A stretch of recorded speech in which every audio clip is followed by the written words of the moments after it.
Pastor Jason here. Hope you're doing well. We're almost at the end of the Old Testament. You're reading through 1st and 2nd Chronicles. Wanted to tell you some things to look for as you're going through the book. Remember, this was originally written as just one big book, and the scroll wasn't big enough, and so they split it into two books, 1st and 2nd Chronicles. It's interesting, as you're reading through the scripture in your English Bibles, it comes right after 1st, 2nd Samuel, 1st and 2nd Kings, and then you get to the Chronicles, right?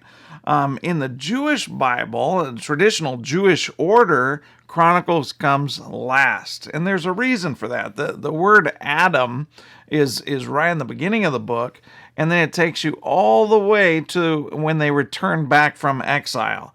And so this is a summation, it's a summary, all the way from Genesis all the way to the return from exile. So it was written to someone way down the line. It was probably written by Ezra and just telling this whole storyline of the Old Testament. Major themes in here. You're going to hear about the Messiah. You're going to hear about the temple. Remember, the Messiah has still not come. They knew he was going to come from the line of David. The temple, this new temple, what would that look like? Remember, they rebuilt the temple, but it wasn't the same as Solomon's temple. It didn't seem to have the glory that Isaiah spoke of when he said all the nations would come to it and so forth. So there is some overlap between Chronicles and Samuel and Kings as you're going through it. The first 9 chapters you might think are kind of boring. Lots of names. And the reason is because he's given you these genealogies. He's given you the main characters of the story. So I think it's fascinating. He talks about 2 major lines. One is the line of Judah, which we know David would come out of that line, and then later the Messiah. And then the other line of people that he talks about is the line of Aaron, which would be the priesthood. Very important because he talks about the restoration of the new temple. It does paint David as you're going through this as a picture, as a prototype of Christ.